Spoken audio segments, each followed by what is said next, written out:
आज जो है अरुणा जी ने यूकेडी की सदस्यता ली है और ये है बहादुरपुर की।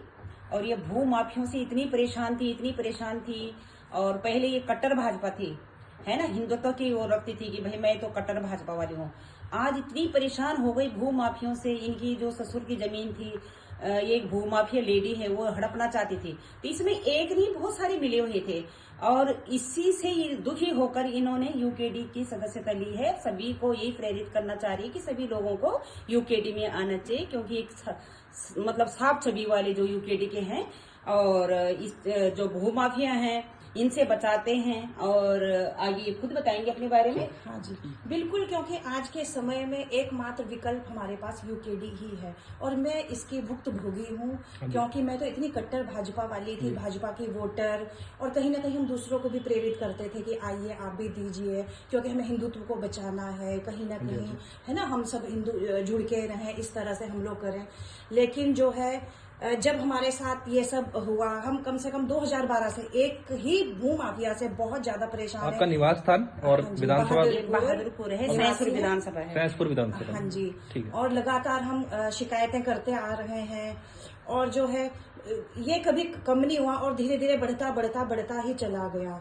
मतलब इतना बढ़ गया है कि मतलब किस चीज की एक हद हो जाना। क्या की जमीन पे कब्जा हो गया? कब्जा नहीं हुआ है, बिल्कुल सब कुछ हमारा है, लेकिन हमें ब्लैकमेलिंग की जा रही है हमारे साथ थी ना लेडी, जबरदस्ती जो है हमें जो है मतलब इस तरह से बनाया जा रहा है कि ये जमीनी विवाद है, जबकि कोई जमीनी विवाद नहीं है। जब सब कुछ हमारी जमीन है, हमारा कब्जा है, हमारी रजिस्ट्री है, हमारा दाखिला खारिज है, हम खेती करते हैं, तो कहाँ से जमीन विवाद हो गया? बिल्कुल हमें डायरेक्टली जो है भू माफियाओं के द्वारा परेशान किया जा रहा है और ब्लैकमेल किया जा रहा है, लेकिन कोई कार्रवाई नहीं हो रही है। मैं जगह जगह जाके हर जगह बोलती हूँ कि नहीं कोई कार्रवाई हो, क्योंकि मुझे भी समाज में शांति से रहने का अधिकार है ना। अगर मैं क्रिमिनल नहीं हूँ, मैंने कोई गुनाह नहीं किया है, तो मैं क्यों सजा भुगतूं? मैं क्यों कोर्ट कचहरी में जाऊं बार बार रोज? मतलब मेरा यही काम है, मैं शांति से रहना चाहती हूँ, मैं शांति प्रिय इंसान हूँ, मुझे नहीं लड़ना किसी के साथ। जबरदस्ती मुझे लड़ाई में घसीटा जा रहा है, कोई मेरी सुनवाई नहीं कर रहा है। मैं कहाँ नहीं गई, मेरे पास तो 50 काम है, मेरे अपने बच्चे हैं, मैं एक पढ़ी लिखी महिला हूँ, मैं बहुत कुछ हम किसी से नौकरी नहीं मांग रहे हैं, हम किसी से हम हमारे अंदर क्षमता है, मेहनत करके अपना आगे कुछ करना चाहते हैं, लेकिन करेंगे कैसे? हमें करने ही नहीं। तो आप करना क्या चाह रहे हैं? आप अपनी जमीन पे करना क्या चाह रहे हैं? और ये केस जो है, कहाँ ये केस चल रहा है? ये केस एक केस नहीं है, कम से कम 5-6 केस किए गए हैं, बहुत सारी धाराएं लगी गई हैं। यहाँ पे धाराएं लगी हुई है। बिल्कुल। और सिर्फ ये है कि सिर्फ परेशान करने हैं ताकि हम कोई अपना काम ना कर सके, और कोई हमारी सुनवाई नहीं कर रहा है। अभी इनका कुछ काम चल रहा है वहाँ पे, तो 2-4 कमरे बना रहे हैं, लेकिन वहाँ पे क्या स्टे लगा दिया, हाई कोर्ट ने स्टे लगा दिया।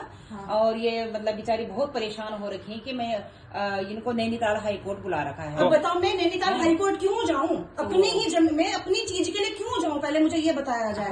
मैं यहाँ विकास नगर कोर्ट में बार बार हमारी 4-4, 5-5 तारीखें लग रही है, मैं क्यों जाऊँ वहाँ? पहले मुझे ये बताया जाए, मेरा क्या गुनाह है? और अगर मेरी कोई गलती नहीं है, मेरा कुछ, मुझे जबरदस्ती ब्लैकमेल किया जा रहा है, तो क्यों? क्या मुझे इस चीज का हर्जाना दिया जाएगा? मेरा कितना पैसा दिया जाएगा? अगर मैं इतने दिन से जॉब करती, मेरे हस्बैंड जॉब करते, कुछ तो करते हम, अगर हम महीने का दोनों मिला के 20,000 भी कमाते, तो आप बताओ ना कि 3-4 साल में 20,000 रुपए का कितना औसत बैठता है ना? लेकिन हम तो बस उसमें घूमे जा रहे हैं, कोर्ट कचहरी के चक्कर में, ब्लैकमेलिंग। एक जगह जाके बोल रही हूँ ब्लैकमेलिंग है ना? हमें इसमें जो सुनवाई हो जाए, किसके पास मैं नहीं गई, कहीं कोई सुनवाई नहीं है। एक वीडियो अभी बनाया, कोबरा न्यूज के द्वारा बनाया गया, लेकिन कोई भी उसमें किसी ने संज्ञान नहीं लिया। 15 जनवरी का बना हुआ है, आज 4 फरवरी हो गई है, क्या कार्रवाई